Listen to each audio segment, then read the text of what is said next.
नमस्कार दर्शक बंधु शुभ सकाळ। आज हूँ मार्च मास 12 तारिख गुरुवार।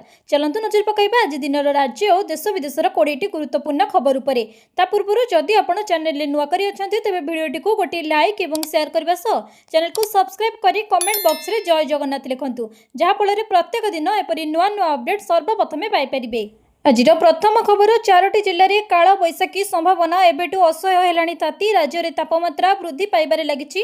झारसुगुड़ा 40 डिग्री मुहां तापमात्रा गत 24 घंटे 39.2 डिग्री तापमात्रा रेकर्ड होईची, किंतु उपकूल ओडिशा रे तापमात्रा विशेष वृद्धि पाई नहीं। आसंता 24 घंटा पर राज्य में सर्वाधिक तापमात्रा 2 रु 3 डिग्री पर्यंत वृद्धि पाई। सेहीपटे दक्षिण झारखंड उत्तर छत्तीसगढ़ आभ्यंतरीण ओडिशा उपरे एक निम्न चापरेखा सक्रिय होईची। प्रभाव आसंता 24 घंटा मध्य मयूरभंज, केन्दुझर, बालेश्वर और भद्रक जिले में किछि अंचल में बिजुली घड़घड़ी सह वर्षा हेबार संभावना रही। एथिपाई 4टी जिला को येलो वार्निंग जारी करा जायछि। सेहीपरि गतकाली सूचना थिला कि 2 रु 3 डिग्री बढ़िबो दिनर तापमात्रा। एने आकलन करिछि पाणीपाग विज्ञान केन्द्र। आसंता 5 दिन पर्यंत राज्य में पाग सुखिला रहिबो। ग्रीष्म आरंभरू ताती असंभाळ होईछि। गत 24 घंटा मध्य 37.6 डिग्री सेल्सियस सह झारसुगुड़ा सबुठु उत्तप्त सहर पलटिछि।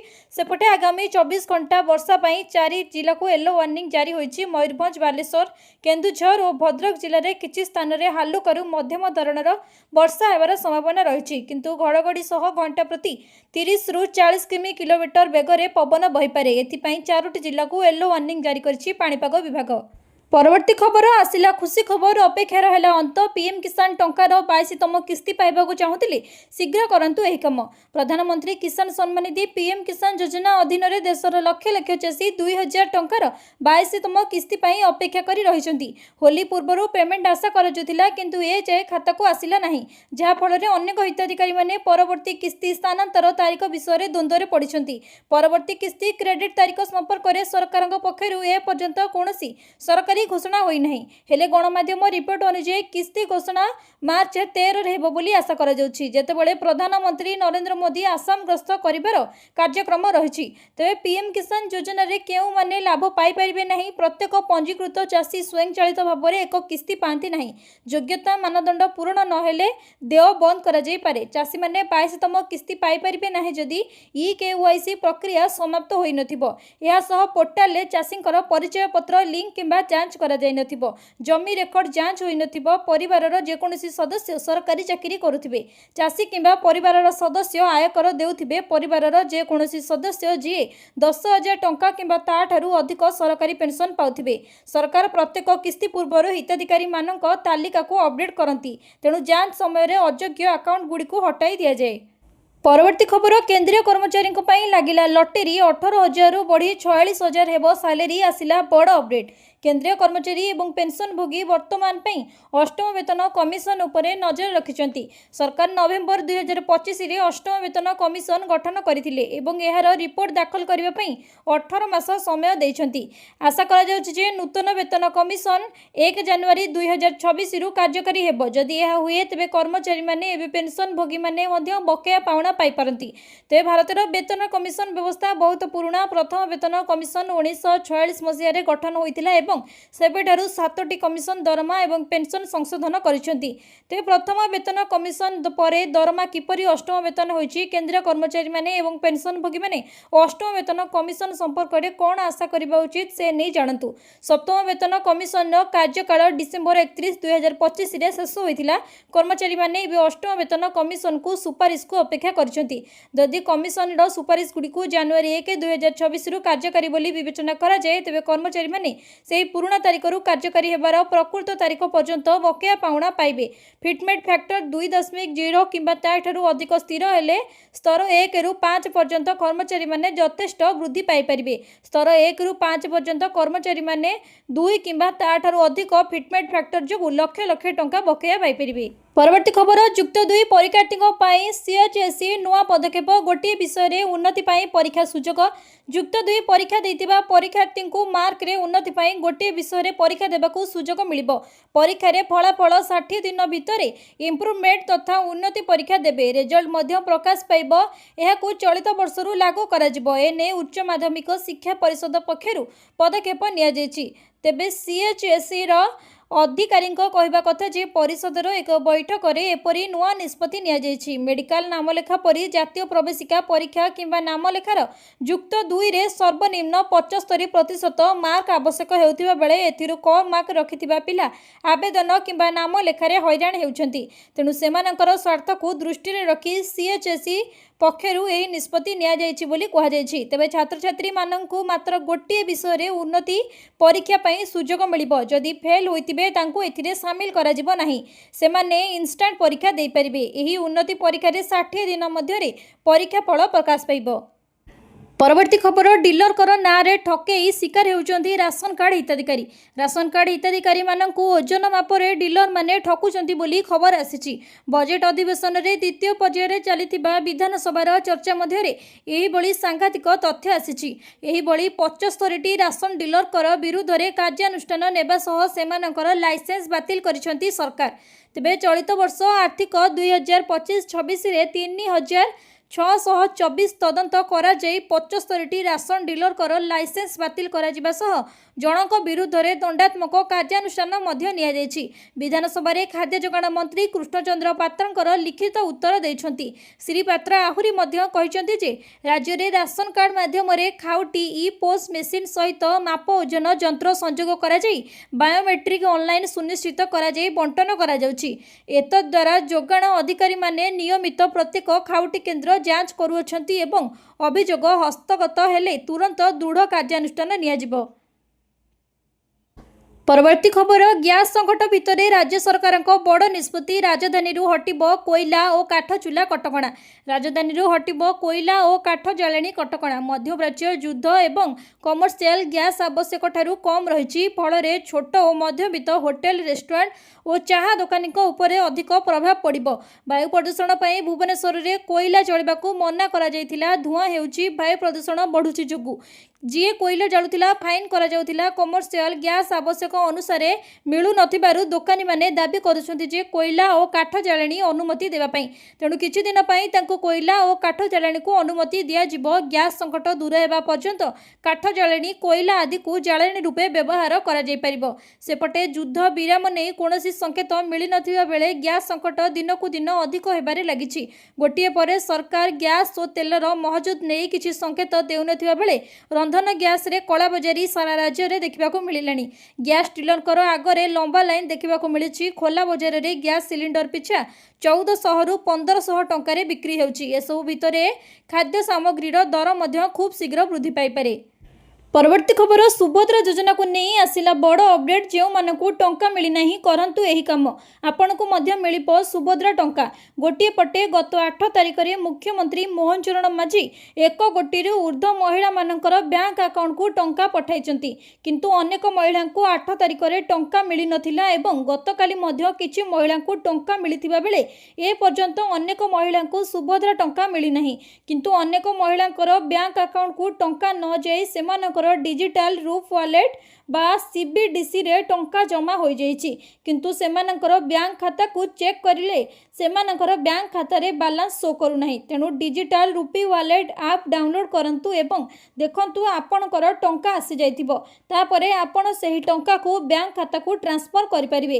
ତାଛଡ଼ା ଯେଉଁମାନଙ୍କୁ ଏପର୍ଯ୍ୟନ୍ତ ସୁଭଦ୍ରା ଟଙ୍କା ମିଳିନାହିଁ ସେମାନେ ଷ୍ଟାଟସ୍ ଚେକ୍ କରିପାରିବେ। ଯଦି ଷ୍ଟାଟସ୍ରେ EKYCର ସ୍ଥିତି କମ୍ପ୍ଲିଟ୍ ଅଛି ଏବଂ ଆବେଦନ ସ୍ଥିତି ଯଦି ଆପେୟାର ଅଛି ତେବେ ଆପଣ ବ୍ୟସ୍ତ ହୁଅନ୍ତୁ ନାହିଁ। ଆପଣଙ୍କର ସୁଭଦ୍ରା ଟଙ୍କା ନିହାତି ମିଳିବ। କାରଣ ଏହି ସୁଭଦ୍ରା ଟଙ୍କା 5ରୁ 10 ଦିନ ପର୍ଯ୍ୟନ୍ତ ମିଳିଥାଏ ଏବଂ ଅନେକ ମହିଳାଙ୍କର ଷ୍ଟାଟସ୍ ଏପର୍ଯ୍ୟନ୍ତ EKYC ପେଣ୍ଡିଂ ଅଛି। ତେଣୁ ସେମାନଙ୍କୁ ଏବେ ସୁଭଦ୍ରା ଟଙ୍କା ମିଳିଲା ନାହିଁ। ଯଦି ସେମାନଙ୍କର EKYC କମ୍ପ୍ଲିଟ୍ ନ କରାଯାଏ ତେବେ ଆଗାମୀ ଦିନରେ ସେମାନଙ୍କୁ ମଧ୍ୟ ସୁଭଦ୍ରା ଟଙ୍କା ମିଳିବ ନାହିଁ ବୋଲି ଉପମୁଖ୍ୟମନ୍ତ୍ରୀ ପ୍ରଭାତୀ ପରିଡ଼ା ସୂଚନା ଦେଇଛନ୍ତି। ପରବର୍ତ୍ତୀ ଖବର, ପୁଅର ଇଚ୍ଛା ମୃତ୍ୟୁ ପାଇଁ ବାପା କରିଥିଲେ ଆବେଦନ, ସୁପ୍ରିମକୋର୍ଟ ଦେଲେ ଅନୁମତି। ପାସିଭ୍ ୟୁଥନେସିଆ ମାମଲାରେ ସୁପ୍ରିମକୋର୍ଟ ବୁଧବାର ଦିନ ଏକ ବଡ଼ ରାୟ ଦେଇଛନ୍ତି। 12 ବର୍ଷରୁ ଅଧିକ ସମୟ ଧରି କୋମାରେ ଥିବା ଜଣେ 31 ବର୍ଷୀୟ ବ୍ୟକ୍ତିଙ୍କୁ ଇଚ୍ଛା ମୃତ୍ୟୁ ପ୍ରଦାନ କରିଛି ସୁପ୍ରିମକୋର୍ଟ। କୋର୍ଟ ତାଙ୍କର କୃତ୍ରିମ ଜୀବନ ସହାୟକକୁ କାଢ଼ି ଦେବାକୁ ନିର୍ଦ୍ଦେଶ ଦେଇଛନ୍ତି। ପାସିଭ୍ ୟୁଥନେସିଆ ହେଉଛି ଏକ ପ୍ରକ୍ରିୟା ଯେଉଁଥିରେ ଜଣେ ରୋଗୀକୁ ଜୀବିତ ରହିବା ପାଇଁ ଜୀବନ ସହାୟକ କିମ୍ବା ଅନ୍ୟାନ୍ୟ ଆବଶ୍ୟକୀୟ ଚିକିତ୍ସାକୁ ପ୍ରତ୍ୟାହାର କରି ଜାଣିଶୁଣି ମୃତ୍ୟୁବରଣ କରିବାକୁ ଅନୁମତି ଦିଆଯାଏ। ଦେଶର ସର୍ବୋଚ୍ଚ ନ୍ୟାୟାଳୟ ଗାଜିଆବାଦର 32 ବର୍ଷୀୟ हरीश राणा को निष्क्रिय इच्छा मृत्यु प्रदान करिसेंती। पितामाता पुअर मृत्यु पई सुप्रीम कोर्ट रे आवेदन करथिले। विचारपति जेबी पारदीवाला एवं केबी विश्वनाथकर खंडपीठ यही राय देइछंती। इच्छा मृत्यु पई आवेदन उपरे राय प्रदान करबा समय रे जस्टिस जेबी पारदीवालांकर खंडपीठ कहिसंती जे भगवान जणे व्यक्ति को पचरंती नाही जे जीवन ग्रहण करे कि नाही, जीवन तांकू नेबाको पड़िबो। एही परिप्रेक्षी रे विलियम शेक्सपियर का प्रसिद्ध उक्ति टू बी और नॉट टू बी, बंचिबा किंबा न बंचिबा, एही दार्शनिक एवं आईनगत आलोचना को गभीरता प्रदान करिछि। परवर्ती खबर एलपीजी संकट भारतीय रेल रे माइक्रोवेव इंडक्शन व्यवहार करने को आईआरसीटीसी निर्देश। देशव्यापी एलपीजी सिलिंडर अभाव एवं भारतीय रेलवाई रे कैटरिंग सेवा को प्रभावित करुछि। यही संकट जोगु भारतीय रेलवाई कैटरिंग एपर्यंत पर्यटन निगम आईआरसीटीसी ट्रेन गुड़िक खाद्य जोगाइबा व्यवस्था प्रभावित होउछि। परिस्थिति को दृष्टि रखी रेलवाई ट्रेन गुड़िक रंधा खाद्य परिवेषण सेवा को अस्थायी भाव में बंद करने एवं टिकेट सहित खाद्य बुक करथिबा यात्री मानकु टंका फेरस्त देवा पई विचार करुछि। एक रिपोर्ट अनुसार आईआरसीटीसी एहार कैटरिंग लाइसेंस धारी को विकल्प व्यवस्था कार्यकारी करने को निर्देश देछि, जहा द्वारा यात्री मानकु खाद्य सेवारे कोनोसी बाधा सृष्टि न हुए। तेबे रेलवाई अधिकारी अनुसार एलपीजी अभाव आईआरसीटीसी बेस रोषेई घरे उपरे सबुठारु अधिक प्रभाव पकाउछि। एही बेस रोषेई घर गुड़िकरे ट्रेन पई खाद्य प्रस्तुत करा जाय एवं तापरे कैटरिंग कार रे लोड करा जाय। तेबे कैटरिंग कार गुड़िक मुख्यतः खाद्य बंटन एवं पुनथुन पाई व्यवहृत हुए। सेमाने साधारणतः एलपीजी सिलिंडर बहन करती नहीं, तथापि बेस रोषेई घर गुड़िकरे समस्या देखा जिबा पाई वर्तमान दूरगामी ट्रेन पाई खाद्य प्रस्तुति को प्रभावित करिछि। मार्च 10 तारिख रे जारी होइतिबा एक चिट्ठी रे आईसीआरटीसी रेल स्टेशन ने थिबा फूड प्लाजा, रिफ्रेशमेंट रूम एवं जन आहार आउटलेट गुड़िक एलपीजी अभाव क्षेत्र में विकल्प इंधन किंबा रोषेई पद्धति ग्रहण करने को निर्देश देछि, जहा फल यात्री मानकु खाद्य जोगाइबारे कोनोसी असुविधा हेबो नाही। परवर्ती खबर 300 यूनिट मागणा बिजुली प्रतिश्रुति पूरण कर राज्य सरकार को विधानसभा स्टैंडिंग कमिटी प्रस्ताव। चाषी को अति कम 10 घंटे मागणा बिजुली जोगाओ। निर्वाचन समय रे देइथिबा 300 यूनिट मागणा बिजुली प्रतिश्रुति को पूरण कर। विद्युत जोगाण प्रसंग में अन्य राज्य मानकु अनुकरण करू ओडिशा राज्य सरकार को एमिति किछि प्रस्ताव देइछंती शक्ति विभाग स्टैंडिंग कमिटी। बीजेडी विधायक रणेन्द्र प्रताप स्वाईंकर अध्यक्षतार गठित स्टैंडिंग कमिटीर विधायक रमेश चंद्र जेना, रमेश चंद्र बेहेरा, ओम प्रकाश मिश्र, नवीन कुमार जैन, आश्रित पट्टनायक प्रमुख सदस्य रही। कमिटी एभली सुपारिश करने सहित देश में केउं राज्य कृषक और घर हिताधिकारी मानकु केते परिमाण रे मागणा बिजुली दिया जाउछि ताहार मध्य एक तालिका मध्य प्रदान करिसेंती। केउं राज्य केते देउछि मागणा बिजुली एथिरे दर्शा जाइछि जे आंध्र प्रदेश सरकार दीर्घ दिन धरी कृषक मानकु मागणा बिजुली जोगाई आसुछंती। तेलंगाना सरकार चाष कार्य कृषक मानकु 24 घंटिया मागणा बिजुली प्रदान करुछंती, जहाँकि देश में अनन्य योजना। तेबे स्टैंडिंग कमिटी रिपोर्ट रे जेउ सब राज्य रे घरोई उपभोक्ता को मागणा बिजुली जोगाइबार तालिका जारी करिछि, सही सब राज्य रे मध्य दिल्ली, पंजाब, राजस्थान, झारखंड, बिहार, हिमाचल प्रदेश भली राज्य एवं केंद्र शासित प्रदेश रही। दिल्ली सरकार प्रति मासरे घरोई ग्राहकों को 200 यूनिट मागणा बिजुली जोगाई देथिबा बेले पंजाब मासकु 300 यूनिट मागणा बिजुली जोगाई देउछि।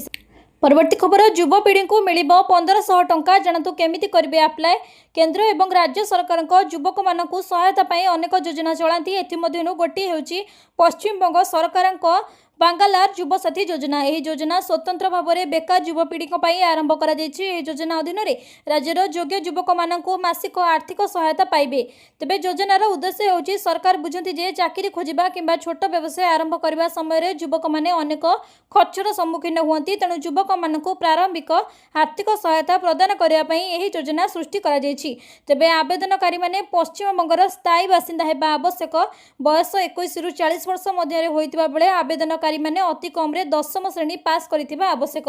तेबे वर्तमान स्कूल, कॉलेज किंबा अन्य कोनोसी शिक्षानुष्ठान रे पढुथिबा युवक युवती माने एही योजना पई योग्य नियंती। जे माने अन्य सरकारी एवं राज्य योजना लाभ पाउचंती सेमाने मध्य एही योजना पई योग्य हेबे नाही। युवसाथी योजना रे आवेदन करिया पई अनेक गुरुत्वपूर्ण डॉक्यूमेंट आवश्यक अटे। एथि पई स्पष्ट भाव में दृश्यमान बैंक अकाउंट नंबर एवं आईएफसी कोड सहित एक पासबुक, एक परिचय पत्र, आधार कार्ड किंबा अन्य कोनोसी वैध परिचय पत्र, 10म श्रेणी प्रमाणपत्र किंबा मार्कशीट एवं पासपोर्ट आकार फोटो आवश्यक रही।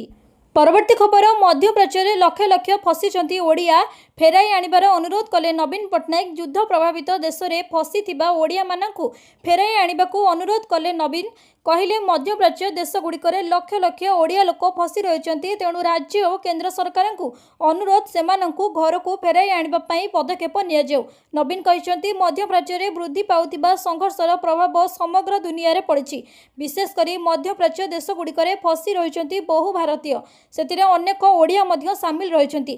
फसी ओडिया को केमिति स्वदेश फेराई अणाजिबो से नहीं पदक्षेप नेबाकू तथ्य केन्द्र सरकार को निवेदन करिसेंती पूर्वतन मुख्यमंत्री तथा विरोधी दल नेता नवीन पट्टनायक। से कहते जे मध्यप्राच्य रे युद्ध जोगु ओडिशा रे अनेक लोक फसी रही, जो प्रवासी श्रमिक, वृत्तिगत छात्र, पर्यटक सामिल अछंती। विमान जोगाजोग विच्छिन्न होगा सहित अनेक लोक गुरुतर अनिश्चिततार सम्मुखीन होउछंती। सेमानकर सुरक्षा एवं कल्याण विपद रे अछि, सेमाने जरूरी सहायता पई देश को चाहि रहिछंती। परवर्ती खबर देश में गैस अभाव भितर सुपर एक्टिव हेले सरकार कले ही 6टी बड़ घोषणा। एलपीजी सिलिंडर अभाव संपर्क में रिपोर्ट आसिया परे केंद्र सरकार सक्रिय होइछंती।